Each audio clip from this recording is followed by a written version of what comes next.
Hello students, programming सीखने की आज की इस सीरीज में हम लोग सीखने वाले हैं multiple initialization and multiple updation command क्या होता है फॉर लूप के अंदर। अ फॉर लूप में कंटेन मल्टीपल इनिशियलाइजेशन और multiple update expressions. These multiple expression must be separated by commas. एक फॉर लूप के अंदर एक से ज्यादा वेरिएबल को इनिशियलाइज भी किया जा सकता है और एक से ज्यादा वेरिएबल्स को अपडेट भी किया जा सकता है। अब सपोज मैं अगर एक फॉर लूप लिखूं, मैंने ये फॉर लूप लिखा int n equal 1 n less than equal 5 n plus plus, ये होगा अपडेशन पार्ट। अब अगर हम फॉर लूप की बात करें तो यहां पे मेनली तीन पार्ट होते हैं। फर्स्ट पार्ट ये है, इसको कहा जाता है इनिशियलाइजेशन पार्ट।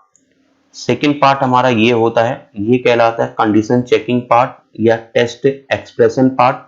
तो ये सेकेंड पार्ट हो गया हमारा condition checking part. Third part जो होता है ये अपडेशन पार्ट होता है, यानी कि अपडेट की जाती वैल्यू को या तो इंक्रीज होगा या तो डिक्रीज होगा। ठीक है, तो यहाँ पे ये थर्ड पार्ट होगा। यानी कि फॉर लूप में मेनली तीन पार्ट हमारे हैं। फर्स्ट इनिशियलाइजेशन पार्ट है, सेकेंड है कंडीशन चेकिंग पार्ट, थर्ड है अपडेशन पार्ट। तो हम लोग जो इनिशियलाइजेशन पार्ट है इसमें अभी के केस में मैंने केवल एक वेरिएबल डिक्लेयर कर रखा है, एक वेरिएबल इनिशियलाइज करा है, और अपडेशन पार्ट में भी केवल एक वेरिएबल को ही अपडेट किया जा रहा है। तो फॉर लूप में अगर हम चाहें तो रिक्वायरमेंट के अकॉर्डिंग इस इनिशियलाइजेशन पार्ट में जब एक से ज्यादा वेरिएबल को इनिशियलाइज करेंगे तो उसी को हम लोग मल्टीपल इनिशियलाइजेशन कहते हैं। जैसे सपोज अगर मुझे एक से ज्यादा वेरिएबल को इनिशियलाइज करना है तो मैं यहाँ पे क्या काम करूंगा, मैंने लिखा इंट, एक वेरिएबल मैंने n ले लिया, उसको इनिशियलाइज कर दिया 1, कॉमा एक और वेरिएबल ले लिया a, उसको इनिशियलाइज कर दिया 2, कॉमा एक और वेरिएबल ले लिया b, उसको इनिशियलाइज कर दिया 3। इसके बाद हमारा इनिशियलाइजेशन पार्ट खत्म। जब इनिशियलाइजेशन पार्ट खत्म होता है तो क्या लगाया जाता है, सेमीकोलन यूज होगा। कोई भी पार्ट, चाहे वो इनिशियलाइजेशन पार्ट आपको खत्म हो रहा हो या कंडीशन चेकिंग पार्ट फिनिश हो रहा हो तो सेमीकोलन है। केवल अपडेशन पार्ट के बाद सेमीकोलन नहीं लगाया जाएगा। तो इनिशियलाइजेशन पार्ट और कंडीशन पार्ट खत्म होने पे सेमीकोलन होता है। अब यहां पर देखिए इस पर्टिकुलर स्टेटमेंट पे मैंने तीन वेरिएबल को इनिशियलाइज कर दिया। फर्स्ट वेरिएबल क्या है n, सेकेंड वेरिएबल क्या है a, थर्ड वेरिएबल क्या है b। इनके लिए इंट क्या हो गया, कॉमन हो गया। जैसे सपोज अगर मैं इनको अलग अलग लाइन पे इनिशियलाइज करता तो कैसे करता, इंट n इक्वल 1 सेमीकोलन, फिर इंट a इक्वल 2 सेमीकोलन, अब मैं इंट b इक्वल 3 सेमीकोलन। तो अगर मैं यहां पे बात कर रहा हूं, देखिए ये तीन वेरिएबल मैंने तीन अलग अलग लाइन पे यहां पे इनिशियलाइज करे हैं। तो अगर हम चाहें तो इनको इस तरीके से कॉमन लाइन पे लिख सकते हैं। इंट मैंने लिखा n equal 1 comma a equal 2 comma b equal 3। तो ये जो तीन लाइनों पे हमने स्टेटमेंट लिखा है इसको कॉमन लाइन पे इस तरीके से लिखा जाता है। तो सेम हमने इसी स्टाइल को क्या यूज करा है, यहाँ पे यूज करा है।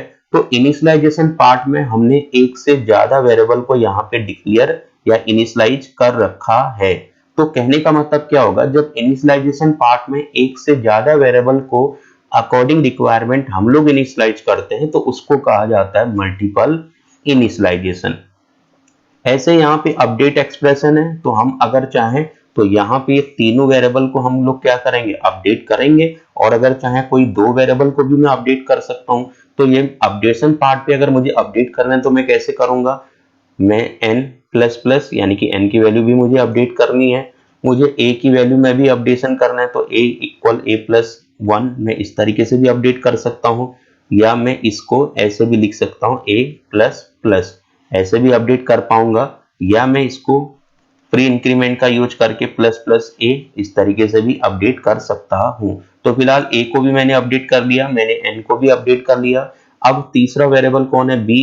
अगर हम चाहें तो इसको भी अपडेट हम लोग कर सकते हैं, तो b प्लस 1 या मैंने लिखा b प्लस प्लस, इस तरीके से अपडेट कर सकते हैं, या प्लस प्लस b, तो ऐसे भी हम लोग अपडेट कर सकते हैं। तो अब आप यहाँ देखिए मैंने मोर देन वन वेरिएबल को भी अपडेट यहाँ पे किया है, n को अपडेट किया है, a को किया है, b को किया है। तो ये क्या हो गया हमारा, ये हो गया हमारा मल्टीपल अपडेट एक्सप्रेशंस, यानी कि यहाँ पे आगा मल्टीपल अपडेट एक्सप्रेशंस।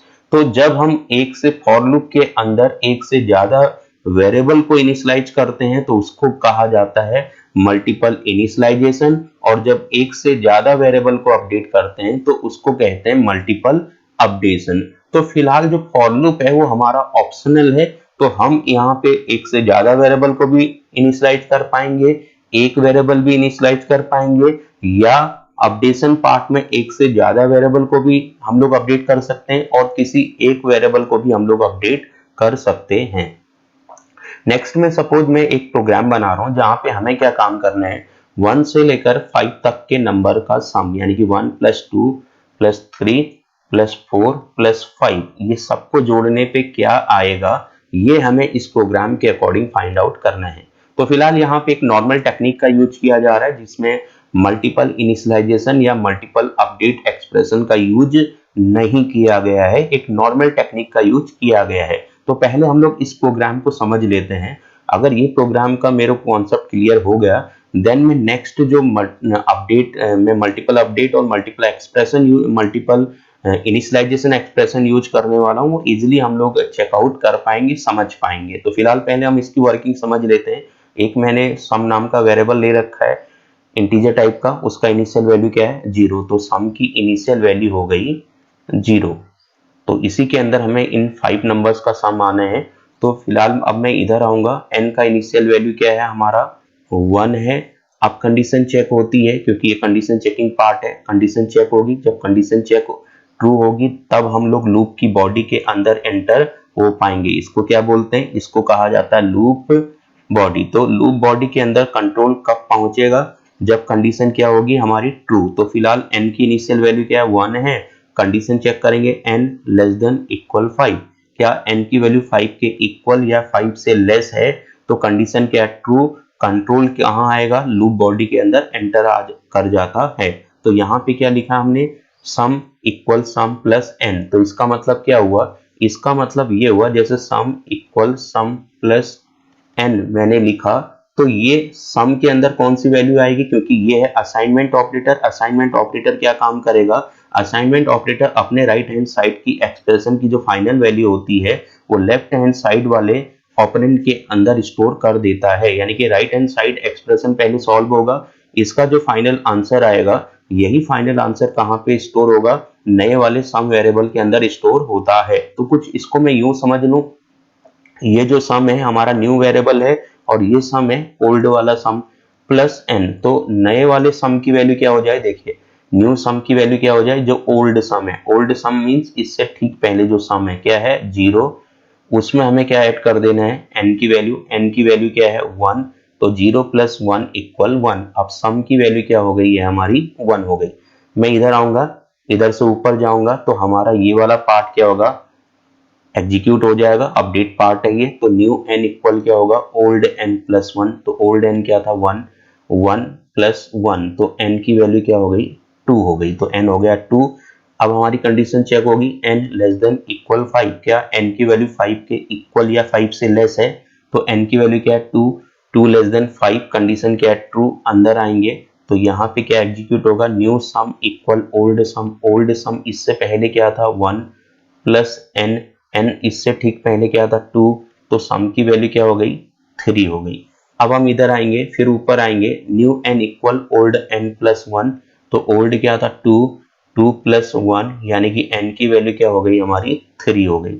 अब हमारी कंडीशन चेक होगी n <= 5, क्या n की वैल्यू 5 के इक्वल या 5 से लेस है, तो n की वैल्यू क्या है 3, ये 5 से लेस है तो कंडीशन क्या है ट्रू, लूप बॉडी के अंदर एंट्री करेंगे तो क्या आएगा न्यू सम इक्वल ओल्ड सम। तो ओल्ड सम क्या है हमारा 3 प्लस n, n इससे ठीक पहले क्या था 3, 3 + 3 क्या हो जाएगा 6, तो सम की वैल्यू क्या हो गई 6। अब हम इधर आएंगे, फिर ऊपर आएंगे तो अपडेट पार्ट हमारा एग्जीक्यूट होगा, new n equal old n, तो ओल्ड n क्या था हमारा 3 + 1 इक्वल क्या हो गया 4, तो n की वैल्यू हो गई 4।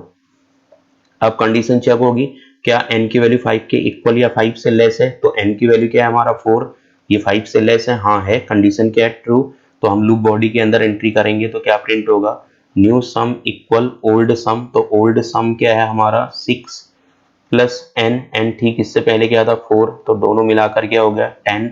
अब हम इधर आएंगे फिर ऊपर जाएंगे तो क्या हमारा पार्ट एग्जीक्यूट होने वाला है, update part new N equal old N plus 1, तो ओल्ड था 4, तो अब न्यू एन इक्वल क्या होगा ओल्ड एन था हमारा 4 प्लस 1 इक्वल क्या हो जाएगा 5, तो n की वैल्यू क्या हो गई 5। कंडीशन चेक करेंगे क्या n की वैल्यू 5 के इक्वल या 5 से लेस है, तो फिलहाल n की वैल्यू 5 है जो 5 के इक्वल है, तो कंडीशन क्या होगी true. Control program loop body के अंदर एंट्री कर जाएगा, तो न्यू सम इक्वल क्या होगा ओल्ड सम, तो ओल्ड सम ठीक इससे पहले क्या था 10 था, तो 10 में हम क्या ऐड करने वाले हैं n, तो n की वैल्यू क्या है 5, तो 10 प्लस 5 इक्वल क्या हो गया 15, तो n की वैल्यू हो गई 15। अब हम इधर आएंगे ऊपर आएंगे अपडेट पार्ट एग्जीक्यूट होगा, new n equal old n है 5 प्लस 1 इक्वल क्या होगा 6, तो n की वैल्यू हो गई 6। अब हम कंडीशन चेक करेंगे 6 लेस देन 5 यानी कि n लेस देन इक्वल 5, क्या n की वैल्यू 5 के इक्वल या 5 से लेस है, तो n की वैल्यू क्या है हमारी 6, क्या ये 5 के इक्वल है नहीं है, क्या ये 5 से लेस है नहीं है, तो कंडीशन क्या हो गई फॉल्स। तो एक बार जब कंडीशन फॉल्स हो जाती तो हमारा कंट्रोल जो होता है वो फॉर लूप के कहा जाता है बाहर, तो हम यहाँ पे पहुंच जाएंगे।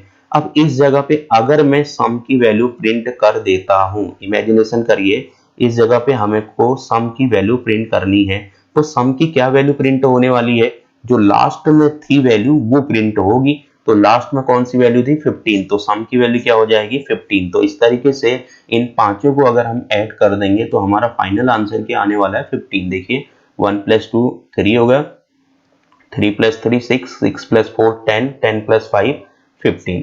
तो इस तरीके से हम लोग को अगर 1 से लेकर 5 तक का नंबर सम करना है तो नॉर्मल टेक्निक से हम लोग इस तरीके से इसको फाइंड आउट कर पाते हैं। अब जरा हम लोग मल्टीपल अपडेट कमांड और मल्टीपल इनिशियलाइजेशन कमांड के थ्रू कैसे इसको प्रोग्राम को चलाएंगे उसको समझते हैं।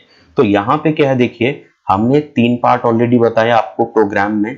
एक होता है हमारा क्या ये पार्ट है, तो इसको बोलेंगे इनिशियलाइजेशन पार्ट, यानी कि सेमीकोलन से पहले तक का इनिशियलाइजेशन पार्ट हो गया। और ये जो पार्ट होगा ये क्या कहलाएगा अपडेट पार्ट कहलाएगा। तो अब आप देखिए इनिशियलाइजेशन पार्ट में आपने एक से ज्यादा वेरिएबल को इनिशियलाइज किया है, यानी कि एक n को इनिशियलाइज करा है, एक किसको करा है सम को, तो ये क्या होगा मल्टीपल इनिशियलाइजेशन कहलाएगा। और यहां पर भी क्या है दो अलग अलग वेरिएबल को हमने अपडेट करा है, एक सम को अपडेट करा है, एक n को अपडेट करा है, यानी कि हमने अपडेट पार्ट में भी एक से ज्यादा वेरिएबल को अपडेट किया है, तो ये क्या कहलाएगा मल्टीपल अपडेट पार्ट कहलाएगा।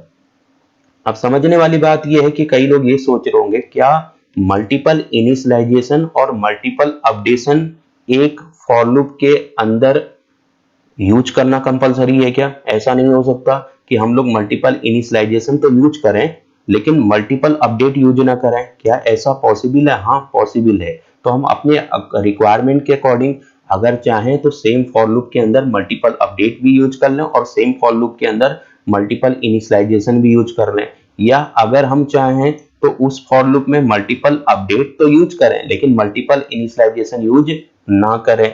या तीसरा क्या पॉसिबिलिटीज है, हम मल्टीपल इनिशियलाइजेशन यूज करें लेकिन मल्टीपल अपडेट यूज ना करें। तो ये अकॉर्डिंग रिक्वायरमेंट हम कैसे भी इसको यूज कर सकते हैं। तो थोड़ा सा हम इसको ड्राई रन पे समझ लेते हैं, देखिए कैसे काम करेगा।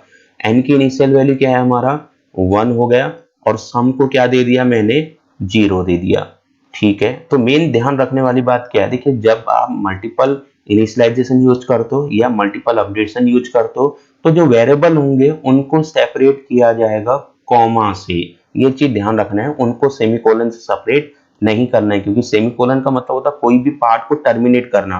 तो अगर हम यहाँ सेमीकोलन लगा देंगे देन हमारा इनिशियलाइजेशन पार्ट यहीं पे क्या हो जाएगा फिनिश हो जाएगा। तो हमें यहाँ पे कॉमा लगाना है, सेमीकोलन नहीं लगाना है, ठीक है। सेमीकोलन जब इनिशियलाइजेशन पार्ट फिनिश होगा देन हम लगाएंगे और लास्ट में अपडेट पार्ट के बाद सेमीकोलन नहीं होता है। तो फिलहाल n की इनिशियल वैल्यू 1, सम की इनिशियल वैल्यू क्या हो गई 0।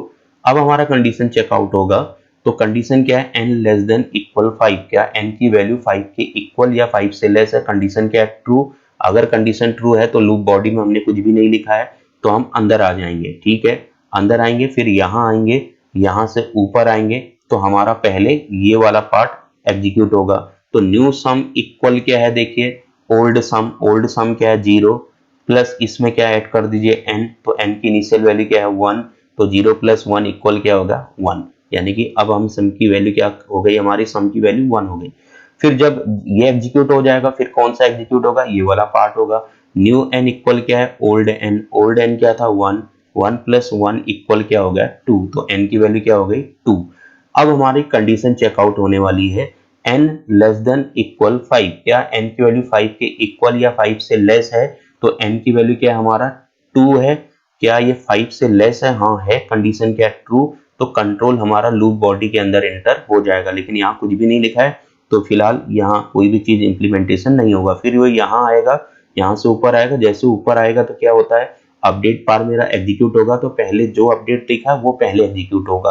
तो पहले सम वाला पार्ट लिखा है तो ये हम एग्जीक्यूट करते हैं। देखिए न्यू सम इक्वल ओल्ड सम, तो ओल्ड सम क्या था 1 प्लस इसमें क्या ऐड करना है n, तो n की वैल्यू ठीक इससे पहले क्या था 2, तो सम की वैल्यू क्या हो गई 3।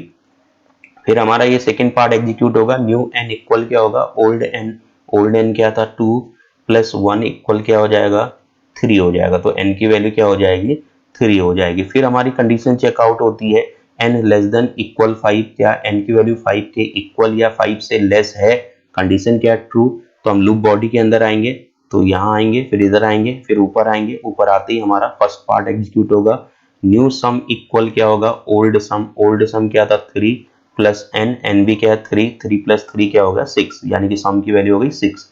अब हमारा ये n वाला पार्ट एग्जीक्यूट होगा, न्यू n इक्वल क्या है ओल्ड n, तो ओल्ड n क्या था 3 प्लस क्या हो जाएगा 1, तो n की वैल्यू क्या हो जाएगी 4, तो n 3 था अब क्या हो जाएगा 4 हो जाएगा। अब हम कंडीशन चेक करेंगे n लेस देन इक्वल 5, क्या n की वैल्यू 5 के इक्वल या 5 से लेस है, तो n की वैल्यू क्या है 4 जो 5 से लेस है, कंडीशन क्या बनती है ट्रू, तो हम लूप बॉडी में आएंगे देन इधर आएंगे फिर ऊपर आएंगे, तो हमारा फर्स्ट पार्ट एग्जीक्यूट होगा अपडेट का, तो न्यू सम इक्वल क्या है, देखिए न्यू सम इक्वल ओल्ड सम, तो ओल्ड सम क्या था 6 प्लस n, ठीक इससे पहले n क्या था 4, तो 6 प्लस 4 इक्वल क्या होगा 10, तो सम की वैल्यू हो गई 10। फिर हमारे n वाला पार्ट एग्जीक्यूट होगा, तो मैं इधर लिख लेता हूँ new n equal old n क्या था 4 प्लस 1 इक्वल क्या हो जाएगा 5, यानी कि n की वैल्यू हो जाएगी 5। अब कंडीशन चेक होगा n लेस देन इक्वल 5, क्या n की वैल्यू 5 के इक्वल या 5 से लेस है, तो कंडीशन क्या है ट्रू, क्योंकि n की वैल्यू क्या है 5 जो 5 के इक्वल है, तो कंडीशन ट्रू। अंदर आएंगे फिर इधर आएंगे फिर ऊपर आएंगे, तो सम वाला पार्ट हमारा ये एग्जीक्यूट होगा, तो न्यू सम इक्वल क्या है ओल्ड सम, तो ओल्ड सम क्या था 10 प्लस इसमें ऐड करना है n, ठीक इससे पहले n की वैल्यू क्या थी 5, टोटल कितना हो गया 15, तो सम की वैल्यू हो गई 15, तो new n equal old n था 5 प्लस 1 इक्वल क्या होगा 6।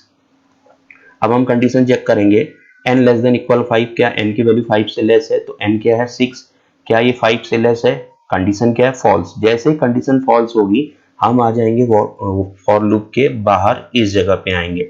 अब इमेजिनेशन करिए अगर मैं यहाँ पे सम को प्रिंट करने वाला हूं, ठीक है, इस जगह पे अगर हम सम को प्रिंट करेंगे तो हमारी क्या वैल्यू प्रिंट होगी, तो सम की लास्ट में वैल्यू कितनी थी, लास्ट में जो सम था वेरिएबल उसकी वैल्यू थी 15। तो इस तरीके से अगर हम यहाँ पे सम की वैल्यू प्रिंट करते हैं तो क्या वैल्यू प्रिंट होने वाली है 15।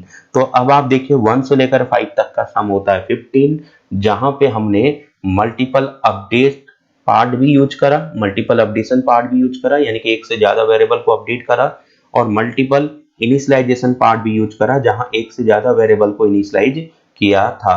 तो उम्मीद है आपको ये कॉन्सेप्ट समझ में आया होगा। Thank you.